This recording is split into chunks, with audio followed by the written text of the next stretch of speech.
Gérard, vous allez vous régaler. Super, j'en doute pas. Non, on va changer l'ordre des bouquins, hein, puisqu'on va plutôt consacrer au fromage. Je suis quand même plus goûtu. Mais là, j'ai quand même un livre goûtu. Aussi. Ouais. Oui, ça, c'est hyper goûtu. Il s'appelle Jackie Durand, s'appelle Le Cahier de recettes chez Stock. Et c'est un plaisir incroyable. C'est l'histoire d'un monsieur qui a ouvert un restaurant il y a très très longtemps avec un copain en revenant d'Algérie. Puis il a un petit garçon et là, il va mourir. Il est presque dans le coma à l'hôpital.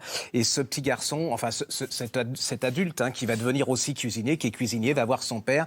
Et là, vous avez des scènes absolument incroyables où il va lui mettre du chablis au bord des lèvres pour lui rappeler le goût du vin. Il va lui faire goûter des petites choses, voilà, comme ça.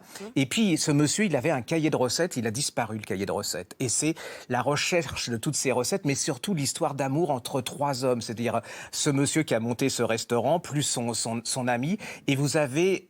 ça baigne de saveur, c'est-à-dire que le petit garçon, il est assis dans la cuisine, son père lui apprend à mettre le doigt pour prendre les restes dans les fétous, il lui tape sur les doigts s'il met trop de sucre, et c'est toute cette histoire d'amour, et ce père a un complexe, c'est-à-dire que lui, il n'est pas très cultivé, et ce fils, il va être à la fois cultivé, il va être aussi à la fois cuisinier, et c'est un livre universel, c'est-à-dire moi, je suis pas très cuisinier. Enfin, oui, je suis un peu comme le fromage, quoi. Je suis un peu caprice des dieux et au niveau gastronomie, je suis pas terrible. Mais là, ça vous donne envie de retourner au restaurant, de redécouvrir les choses simples. C'est toute la France, c'est toutes les valeurs, c'est toute l'université.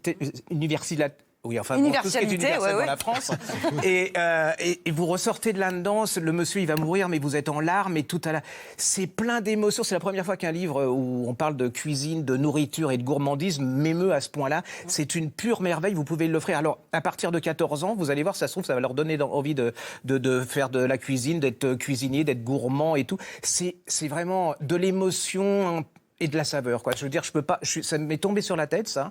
Ouais. J'étais au Mexique pour vous dire, donc c'est pas très français. Ça m'a donné envie de revenir ici pour manger. Oui, pour essayer les recettes que. Et donc c'est bien écrit, c'est savoureux dans l'écriture. C'est super bien écrit, c'est plein de sentiments, c'est plein comme les cuisiniers, c'est chaleureux, généreux. Ils demandent qu'une chose en contrepartie, c'est le plaisir des gens qui goûtent ce qu'ils ont fait. C'est-à-dire, c'est vraiment un partage, c'est vraiment extraordinaire, quoi. Et on peut le tremper dans la fondue. Non, mais c'est je ne vous conseille pas, mais c'est vraiment Tu en parles comme d'un bon fromage. Oui, c'est exactement. Vrai. Vous reconnaissez un peu là-dedans, j'imagine. Oui, les mots sont importants. Les mots sont transmettent des émotions. Et pour moi, c'est ça qui est la nourriture. Au-delà de la matière, c'est surtout l'émotion, les souvenirs. Ça, mais comment on parle du fromage, par exemple? Si on prend votre Beaufort, votre Beaufort d'été, attendez, je vais vous l'apporter parce que... Est-ce qu'on doit en parler comme du vin? Oui, tout à fait. On peut. Qu'est-ce qu'on dit alors? Là, on va parler. On va dans des évocations de matière un peu beurrée, peut-être avec une pointe de muscade très légère, quelque chose de grillé finement, lacté aussi, bien évidemment. Et puis, on peut sentir un certain nombre d'arômes floraux où on est sur des petites fleurs de montagne. Là, ça, c'est un très très beau chèvre. Il est en bio, en parcours, c'est du lait cru, la matière est sublime. Ça va pour le Beaufort d'été? Alors Gérard, ça va? Là, je suis à Tommy Limite. Mais c'est bien, c'est bien. C'est bien